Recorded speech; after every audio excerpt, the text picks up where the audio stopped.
Hey everybody, it's Road to Recovery. Today I'm going to be talking about sexual objectification as a bad habit.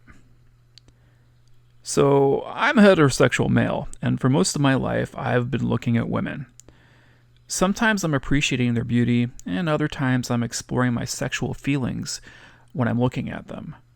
Those sexual feelings can include arousal, but they can also include the thrill of excitement that comes with sexual enticement.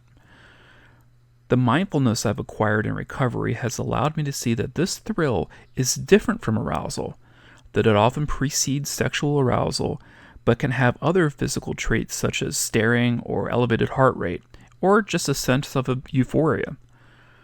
This thrill is similar to that of browsing that you might do on the internet when you're trying to find that perfect gift to purchase. It's a behavior that can feel good even without engaging in any physical sexual activity or contact.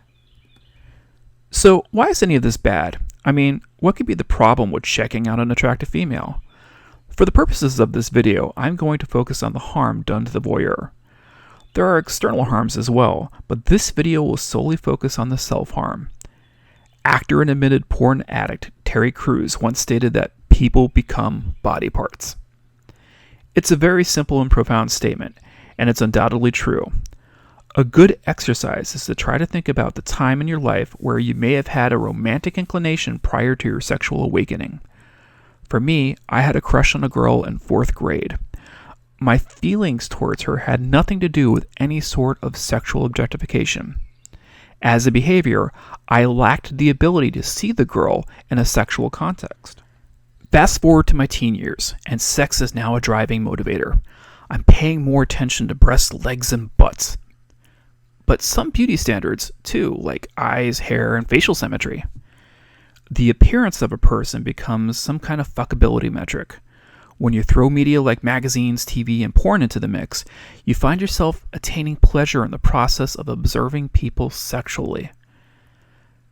Some might argue this is all pointless, that our sex drive is a natural biological mechanism to ensure the human survival. But the argument isn't really a critique of sexual objectification.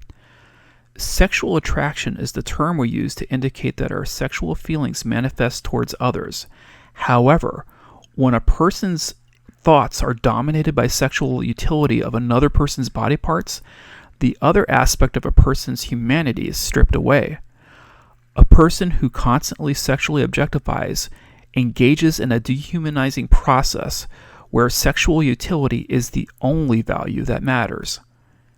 It is a process that shifts your internal monologue and thought patterns around the sexual use of others. I'll give you one example from my own life. I was an assistant coach at a girls' softball travel team, and during this time I was heavy into my porn addiction. There was a summer game and many of the moms had been wearing tank tops. I spent a good deal of my time trying to catch glimpses of side boob, my glances unnoticed as I wore dark sunglasses. But that's really not the embarrassing part. The girls at this time were between the ages of 14 and 16 years old, and many of them had curvy bodies. I was checking them out too. At the time I was doing this, I wasn't really thinking about them as people. I was thinking about them as sex objects. Obviously, I don't do this all the time. I tried my best to be a mentor, and I never did anything inappropriate with the girls. But the opportunity arose, and I tried to discreetly catch a peek. And don't even talk to me about the after-game pool parties. I can now say that, objectively speaking, what I was doing was pretty damn creepy. I would never have done anything to harm anyone, but nonetheless, I wasn't in some sort of objective mind thinking about manipulating teenage girls. My situation was not only a violation of trust, it was an act of degradation onto others. People became just body parts for me to ogle. So, some may say that they see nothing wrong with this at all. I mean, what's the problem with a guy looking at some booty? Isn't that what guys do? I'm not going to dismiss the existence of a biological framework of sexual desire. Obviously, innate sexual desire helps our species to procreate. The question really becomes into how our desires manifest as a behavior and what impacts those behaviors have on ourselves and others. More specifically, when you take a pattern of behavior and do something repeatedly, that pattern can become so ingrained that you won't want to stop. In my situation, I crossed over a line where 1 or 2 looks became a sexual indulgence buffet. A person of high moral character who constantly engages in these behaviors gradually becomes a deviant, and many of them have no knowledge of the transformation. It shouldn't come as a surprise that many religions and social orders have constructed a moral code around sexuality. Millennia of sexual dysfunction has caused problems that have to be addressed by clergy and men in integrity. History is loaded with the grand expression of bad sexual behavior, from the rape of the Sabine woman to the Nanking massacre. And that's just the big stuff. Surely the minor social nuance and health issues like the spread of the STDs and sexual harassment were of concern to ancient peoples as well.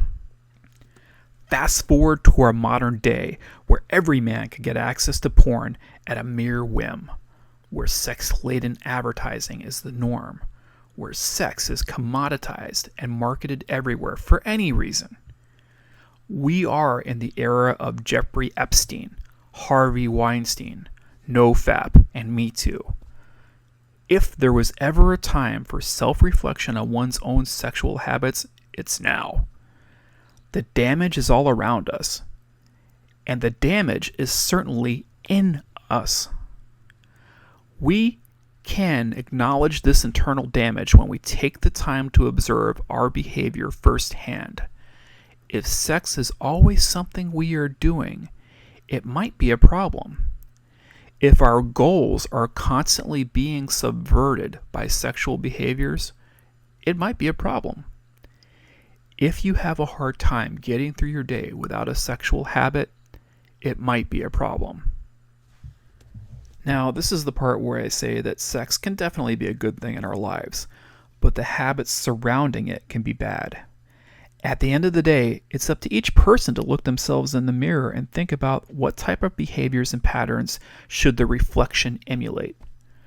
When you can think about yourself abstractly, think about the person you can be, it separates your present self and gets your brain painting a picture of your future self. One where the non-sexual parts of your brain get to think about the types of behaviors and patterns that make a better you. And I bet that cognitive brain of yours doesn't want to see a person mired in sexual habits and sexual activity. They would rather see a reflection that emulates strength, purpose, reason, a good strong parent, a good strong leader in the community. But more importantly, when reflecting on your internal self, understanding that you were the best that you could possibly be. We know that sexual objectification can rob people of their humanity. It has been a topic first discussed by philosopher Immanuel Kant and has been a recent subject of many scientific studies. But the primary importance is how the dehumanization manifests in the mind of the individual.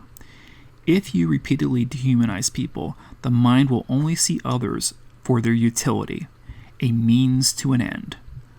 For those struggling with porn addiction, the images and videos of women engaging in sex acts keeps reinforcing that women are for sex. However, women are people. They have wants, needs, and desires, many of them having nothing to do with sex. The distortion exists because our society gives us the privilege to indulge in these fantasies. When you can acknowledge that any sexual objectification that you participate in is in fact a destructive indulgence, one that robs you of your time, your willpower, and your humanity, you can finally acknowledge the self-harm in the behavior.